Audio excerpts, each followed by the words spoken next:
Check, check, check, check. All right, we're looking ready. Here we go. Let's have some fun.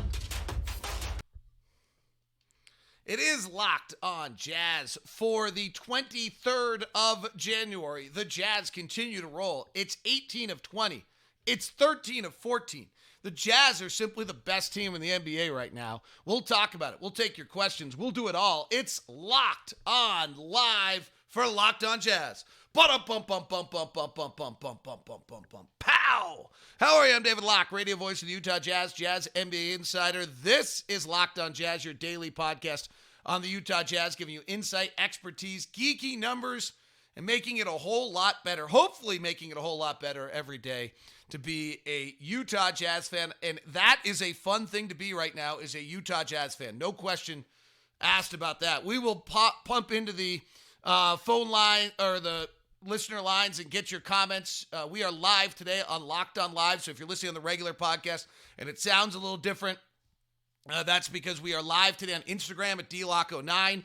We are live on Locked On Live on Twitch, YouTube, and Facebook. And we are live at Locked On Sports on Facebook as well as on Periscope. So feel free to jump into the chat rooms. We look forward to chatting with you about this team and what's going on. Last night's game, the Jazz just rolled. The Warriors aren't good. The Jazz have crossed back into the realm of they're playing so well, they're setting the picks, they're doing all the physical things. If the opponent's not fully engaged, we're getting back to blowout mode. You know, for the last few years when the Jazz have been good, they just blow people out. And I think the reason the Jazz just blow people out is because of the fact that they play a particular style. They play a particular lot of picks, a lot of things of that nature, and it's hard. It's really hard to play us. And so if you're not totally in, it gets away from you. I think we saw that with Indiana, a tired team. I think we saw that with the Warriors, a not very good team. I think we've seen, the Jazz have won a bunch of these games by 10. Some of the numbers right now are absurd. Absolutely 100% absurd. So let's walk through a few of them just to share.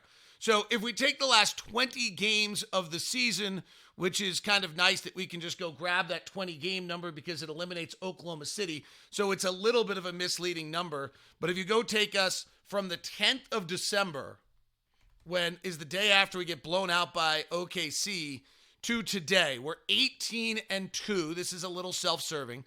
Our offensive rating is a 119.8. Our effective field goal percentage, which weighs three-point shooting, is at 58.4. We're just by far the best offensive team in the league. Our net rating is number one in the league. Only the Bucks are ahead of us. Our offensive rating of 119.8 is 5 points better than the Denver Nuggets, who are second at 114.5.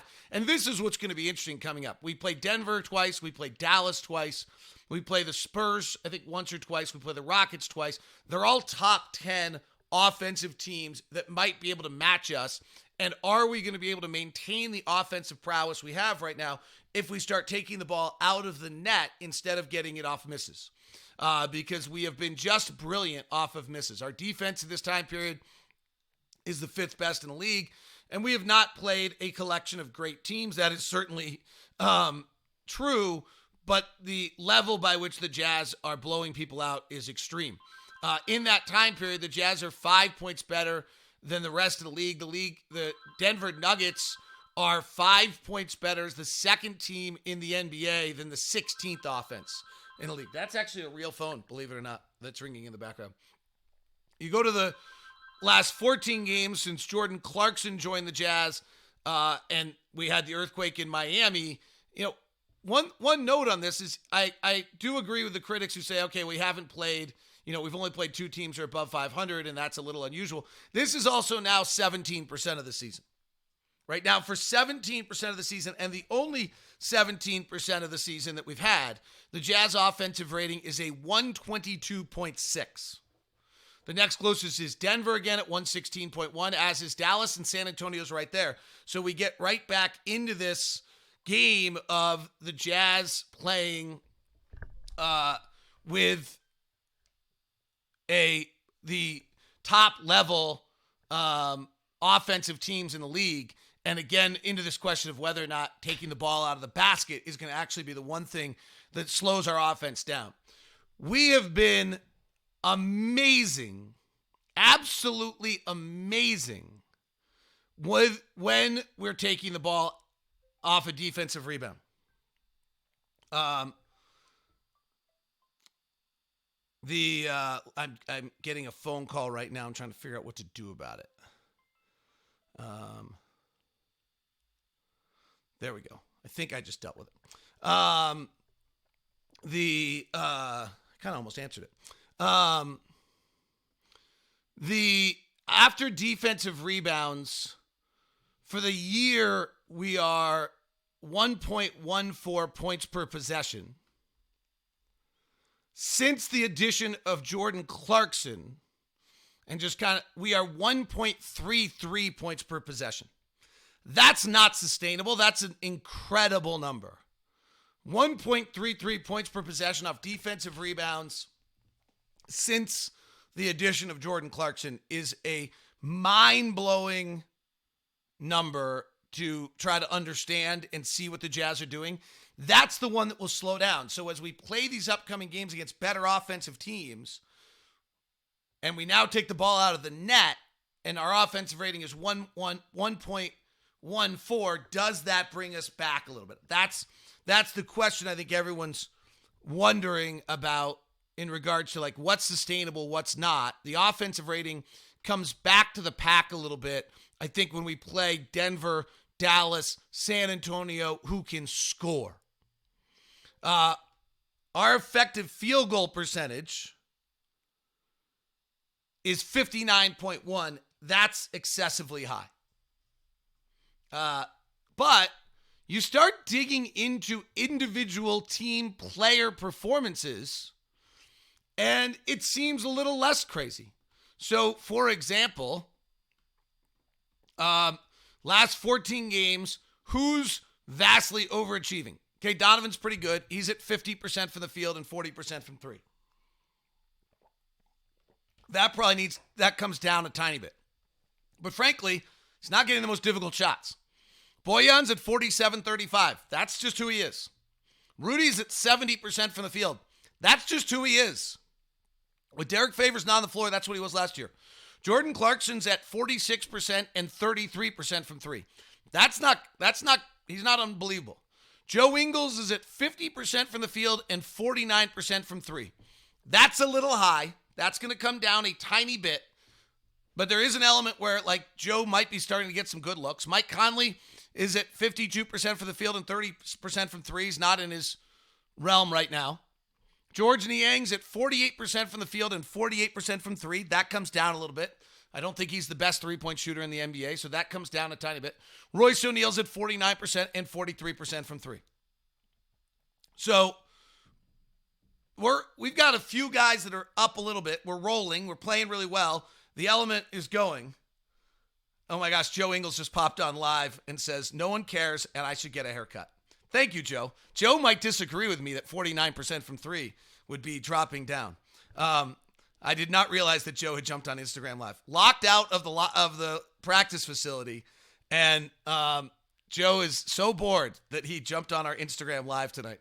Appreciate that, Joe. Nice to have you. You could do that little thing where you request to get on, and I would let you get on to the live show, too. Then you could just join us. I heard you did your radio show today already at 1280 The Zone. It was the best radio show ever done in the history of mankind. Goodbye, Joe. Nice to see you. So Joe Ingles stops by on the team, on the show. So when we look at what's going on, this team's just the number one offensive team in the league.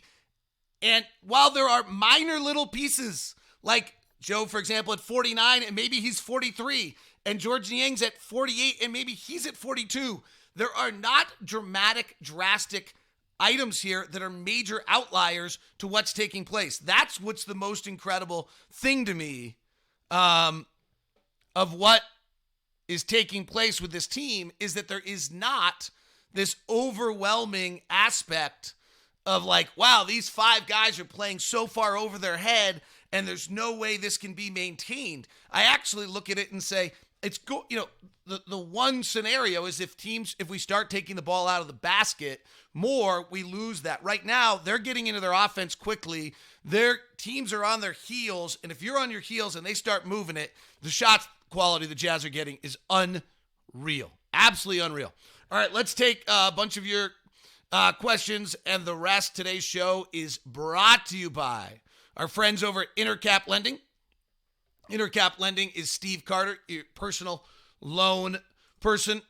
Steve Carter's done an amazing job. Intercap's a great story. I had a nice time over with Steve and Brock the other day. I love so much of what's going over at Intercap. I love their growth. I love how they've gotten more and more involved in the community. They did a great backpack campaign before the school year started. I love that Steve Carter has just become our personal guy that's helped out. So Intercap, when we first started, had like 2 branches. Now they've expanded nationwide. It's their 40th year. Headquarters are in Utah. They've been a long-time company. They do some things differently. They're hyper-responsive. They embrace change. They give a different borrower experience because they're a direct issuer. But most important, what's different about them is our guy, Steve Carter. Steve Carter just gives the greatest experience for anyone out there who is going through the lending experience. We did it with Steve. Our family did. He was so great, and now it's turning out that everyone is equally as good. Everyone's experience is equally as good. 385-800-8528. 385-800-8528. Dave Thurman said, all I can say is Steve Carter is by far the best loan officer I've ever worked with.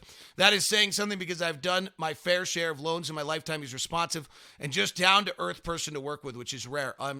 Be sure to recommend him to anyone I know with the highest praise. That's consistent. Brad Hickman said the same thing. Intercap Lending's been the best experience I've ever had in a refinance. Steve Carter gave detailed options, custom for my situation. The loan process was made easy by the experience, knowledge, timelessness, and personable nature of Steve and other members of Intercap Lending. Steve Carter is our personal guy. Give him a call at 385-800-8528. That's 385-800-8528. That's 385-800-8528. Intercap Lending. NMLS number 190465. For more information, visit intercaplending.com. When you're out there looking to hire, it's not an easy process. Well, Indeed is doing the work for you. You'll find great applicants. You'll figure out what education experience you want. You'll know how to make the right hire because Indeed is here to help. Millions of great candidates use Indeed every day to find their next opportunity. You can post a job in minutes, use screener questions to help create your short list of applicants, and do it fast. Also add skills tests to your job post so you can be confident in your applicant's abilities. The library of more than 50 skills tests range from industry-specific skills like accounting to general aptitude tests like critical thinking. Indeed gives you the smart tools to make the hiring process decisions quickly and to be confident that you're making the right hire for your team. Post your job today at Indeed.com/lockedon and get a free sponsored job upgrade on your first posting. That's Indeed.com/lockedon. Get a free sponsored upgrade on your first posting. That's Indeed.com/lockedon. Terms, conditions, exclusions apply. Offer valid March 31st, 2020. I do need to apologize. I need to send a quick little text here. And I will get it back. Right on the show.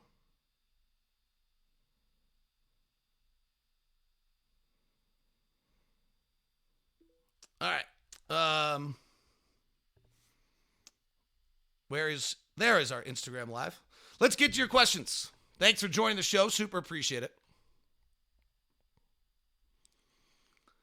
Hello, Blake. Ryan Scott Lofthouse, do you think Gobert and Mitchell are locks to the All-Star game now, or do they need to beat the Mavs and Rockets first? After last year, you're never confident, right? Like, it's hard to imagine that they wouldn't. Every single person who's done one of these has them on. Russell Westbrook would have to make the team over Donovan Mitchell, and Devin Booker would have to make the team over Donovan Mitchell. I think Rudy is a pretty good lock. The Jazz are number 2 in the West. That's really what they needed to do to get 2 guys. So I feel pretty darn comfortable that the Jazz are going to get 2 All-Stars. But I was really certain Rudy was going to make it last year too. So I don't have great faith and trust. I don't know who's really filling out these brackets. I don't know if the coaches are taking it seriously. I think they got embarrassed last year. And so I think they, I I think they'll do it correctly this year. We'll see. Del Toledo, my niece Emily is watching for her first time and thinks you're broke because you can't afford a better intro. She's probably right, and I can't afford a haircut, according to Joe Ingles. Love the minifan, but Niang looks a bit slower and looking out of shape. What's going on with our guy? Well, that's tough. Wow, Gustavo Cano. I actually think he's done a great job one-on-one defense. I know for a fact he's worked very, very hard to keep his weight down and done a great job with that. So I really think I actually would see the opposite. I think there's been a bunch of one-on-one times. He's not a fleet of foot, superior lateral quickness athlete, but I've seen the opposite on that. So I think he plays at his own pace, which is a positive. And the amount of players in this league that are elite athletically are very, very few. And so once you're not elite athletically, you're really just trying to figure out how you're going to be able to manage it. And I think George has done a pretty good job of that. I think we will see teams start to isolate George and try to take advantage of him. So far, I have not seen it be wildly successful, but it's worth keeping an eye on. Tad Olson, how do we match up now with the Rockets versus the last couple of years? We have more potent offense and lack of ability to guard Harden and might be causing some PTSD. I mean, I think Harden's still great. I'm hearing that, he's not entirely healthy. His wrist might be causing him some problems, which is maybe why he's not shooting so well. Their question, I think, as much as anything, is obviously everyone focuses on Russ. But where's PJ Tucker and his age? Where's Eric Gordon coming back from his knee injury? I think that's the bigger issue on whether we're better offensively. So the problem with us against Houston in the past was that even if we had a good defensive game, we were not able to match their reduced offense with our offense, right? So if we brought their defense down, we couldn't get our offense high enough. That was truly the problem that we were having. Now our offense is so good, it's actually better than theirs, that if we can have a good defensive game, we should be able to beat them. And we've caused them more defensive problems than other teams in the past. So I think that's, we match up better. One, because I'm not sure they're as good, because PJ Tucker, Eric Gordon, and some of those things. And two, we match up better because our offense is so much better that now if we have a good defensive game, which we are not as good defensively, but if we have a good defensive game, our offense can actually match it. Matt Moon wants to know if you can introduce you to Joe Ingles. Joe Ingles joined the show earlier today. Stopped by the live show. So I would have to say that was your chance. And Joe was out in public recently. So Matt, it's not on me anymore. It's totally 100% on you to be able to solve these things. Chris Scott wants to know, with our offense around 120, how does it compare to Golden State's championship years? I don't think Golden State was, we've only been doing this for a short period of time. So Golden State had plenty of time periods in which they were there, but the best offenses in the league, Golden State in 15-16 was a 113.5. 16-17, they were a 115. 17-18, the Rockets were the best at 114. It's a good way to explain how amazing 122 is. 18-19, the Warriors were 115, so were the Rockets. And this year, the Mavericks are at 116, which is one of the best the league's ever seen. We're at 111.7. And as we mentioned, since the Jordan Clarkson edition, we're at 122. We have not played, well, actually, that's not totally true. So in the time period Jordan Clarkson's been with us, we've played the Clippers, who are 6th, the Mavericks, the Magic, who are 7th, the Bulls, who are 9th, and the Pacers, who are 10th, the Nets, who are 11th defensively. We've not played Milwaukee. We've not played Toronto. We've not played Boston. And we've not played Philadelphia or the Lakers, which are the top 5 defensive teams in the league right now. We did play the Clippers, right? We don't play Philadelphia again. We don't play Milwaukee again. So we will not know on those. We do play Toronto again, right? I think. Toronto hasn't come to us. Toronto comes to us when? Or they already come to us? Nick Nurse has not been in our building yet. No, March 9th, Toronto comes to us. We have not played Boston yet, and we still have more games the Lakers left. So, I mean, those will be the final tests along the way. Our next stretch of games, we actually don't play a bunch of teams that are elite defensively. They're very, as I've been saying, they're very good offensively, and that'll be the telling moment. I do not have any inside information what happened on the Tony Bradley ejection. What I do have is that every game I've ever called that Marquise Chris is involved, there's been an issue. So I have that. Today's show is brought to you in part by Shamrock Auto. Love Rob Taylor over at Shamrock Auto. Not Rob Thomas, Rob Taylor. Rob's a great guy. Huge Jazz fan. Must be loving this. Last year, he offered all sorts of championship bonuses if the Jazz won the title. This year, he has not done so. Rob opened up Shamrock Auto in Pleasant Grove for better cars, no drama, no hassle, great pricing, and his favorite thing is to get you in any truck or sedan you use. Most of his cars are 6 to 12 months old, 5 to 20,000 miles. Suburbans, Yukons, big SUVs, Utah County assault vehicles. He's an independent car dealership. Just past the point of the mountains. If you're in Draper, Riverton, or Sandy, it's close. But people come from outside the state because of the experience they get with Rob. Rob's favorite thing is if you give him a call and tell him exactly what you're looking for, he'll go and find it. Brady Kimball's his technician. Brady's got years and years of business, and so he turned him into his buyer with 25 years of experience to make sure that every car he gets is fantastic. 801-319-2250. That's 801-319-2250. That's 801-319-2250. Give Rob a call. Talk Jazz with him. He'll love that. And find out what they can do for you, or stop by Pleasant Grove. Check out all the reviews as well. It is a great customer experience, and that's what he prides himself. 50% of Shamrock's business comes from prior customers, and the reason is they take care of the customers. They're completely upfront and transparent with their pricing, and they give you out-the-door pricing inside 5 minutes. All right, let's go back to the questions. What are your thoughts on Kendrick Perkins' suggestion the Jazz should trade Mike Conley for Russell Westbrook? I love Kendrick Perkins. He's really good in the media. He'd be a really, really bad general manager. Let's go to our Instagram, which was dominated by Joe Ingles, and see if we have any questions there to take, because I've not stepped into the Instagram. A lot of questions about the double tech. I actually still don't know what happened. I'll be totally honest. I'm curious to why Conley isn't starting at this point. It seems like starting him against Golden State would help him get reacquainted with the playing starters before the schedule gets hard. I think it's a minutes thing. I mean, until they can up his minutes more and get him healthy, it really would disrupt things to have him start. He's been a total pro. I also think we're getting close to that moment. I think we're really close to Mike getting his minutes up. He's looked good. He's been healthy. And then you'll see the change. I would think that Mike starts again at some point. I mean, Mike Conley's really, really good. Mike Conley's got a 13-year track record of being really, really good. And if we're going to win a championship, Mike Conley's going to be a large part of it. So I think that's I think that's where we're heading. And then how the rotation works, Quinn will have to adjust it over the next 40 games to try to figure that out. King Con 20 says it's hilarious to me that people want to rip Bradley. He gives you everything you need as a backup center. This is the Mark McNamara theory. I used to live in LA. This was in the 90s. I was going to college.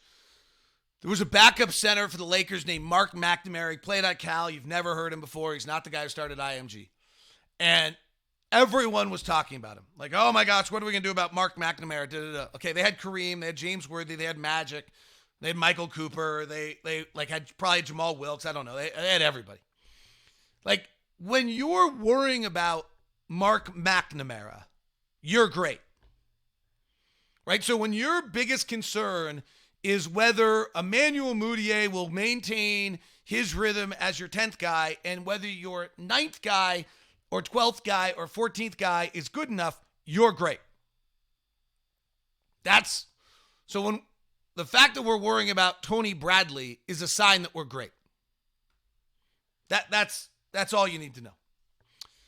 Can we get up to 40 3-point attempts a game? I doubt it. What are we at? About 33, 35 is our break point, where if we get that, we win. 40 would be great. It's a little high. We're taking 85 shots a night. I'd like to see 40% of our shots at the rim and 40% of our shots as threes. We will never lose if we do that. Very hard. The other team is trying to take that away. So that's not an easy thing to get done. How do five-man lineups currently starters compare with Mike versus Royce? You know, the lineup we all thought would be the best, which is the Conley, Donovan, Bogdanovich, Ingles, Gobert lineup, has actually been our worst lineup. But guys, we're sick no matter who we have on the floor. So that's actually been our worst lineup, but I kind of still go with instinct on that one. It hasn't been very good defensively. Mike and Donovan are small up front. I'm still fine with it. I'd be willing to start it, see what happens. Kind of thought it should be our starting lineup the whole year. So you start it, see how it goes from there. I'm not too worried about it. And I think that it will turn out to be just fine. And frankly, you can get into your rotations pretty quickly. Our current starting lineup is ridiculous. It's like a plus 22 per 100. All of our lineups are ridiculous. If you look at our 9-man rotation of who we have on the floor, it's remarkable. Is the 1 seed a possibility, or is 4 games too much? My quick thought, Joshua, is unless something dramatic happens that goes wrong with the Lakers, it's too much. They're just not going to lose enough games for us to catch them. Right? They've lost 9 games in the first half of the season. If they lost 9 games in the second half of the season and they win 60 games or something of the sort, then we're all of a sudden going to be, we'd have to go like 30-2. So I do think the number one, we can go search for the number 1 seed, and maybe the Lakers, something trips up along the way. But we're going to have a trip, we're going to have some issue at some point. We'll have an injury or something. That's just how it works. So I think that you'll see, let's go for the 2 seed. Like number 1 would be great. We can go fight for it, but I do think 4 games is too much. Lakers been great. Lakers are great. Are the little hook shots and power to the baskets from 5 feet out something Rudy specifically tried to add this year? Yes. 2 hook shots in back-to-back games, power dunks over people. Absolutely something Rudy's been working on. Quinn's been trying to get him in positions. It's important on the switches for Rudy to be able to take advantage, and the Jazz have done an unbelievable job at that. So they have been, just that's the development of Rudy right now. That's why he's just been great. Cody, do you really call the game standing up? Your call's been great lately. My kid walk around the house shouting David Locke quotes. They really think Rudy's a monster. Love your passion. Thank you very much, Cody. I do. I try to call every game standing up. The reason we all sat was because we used to be courtside. Now that we're not courtside, if I'm not blocking someone, I try to stand. I try to stand in just about every arena. What are the realistic expectations for the next run of games, the next 10? So that's Dallas, Houston at home, San Antonio, Denver, Portland on the road, Denver, Portland at home, Houston, Dallas, and Miami. I don't know. It's going to be fun to see, though. I really don't.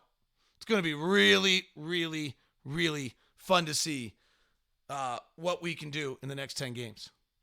Hello to Todd Frederick Wakefield on his first live show. Twitch wants to know, what do you think about Rajon Tucker? I think Rajon Tucker's going to be great. I think it's really interesting how great these guys are in the G League, and they get to the NBA, and then it just all looks really too fast for him. Juwan Morgan's been great, too. I think they're both going to be fine. Rotational players, good players. They just need time, and we're very good right now, so it's not necessarily something that you can anticipate. Do you trust Tony Bradley in the playoffs for 10 minutes a night? It's getting better every time out there. Let's keep letting him try. I'm not sure how many great backup centers there are. Montrezl Harrell will be a tough matchup for him. Dwight Howard would be a tough matchup for him. JaVale McGee would be a tough matchup for him. Houston doesn't really have a backup center. Denver's Plumlee would be interesting. I mean, it's hard. Those guys are all really good. That's a tough setup for him, I think. Thank you very much for everybody who stopped by. Thanks to Joe Ingles for stopping by and saying hi for a quick minute and telling me to get a haircut. Maybe I'll do that coming up. But then Joe wins. Now I can't get a haircut.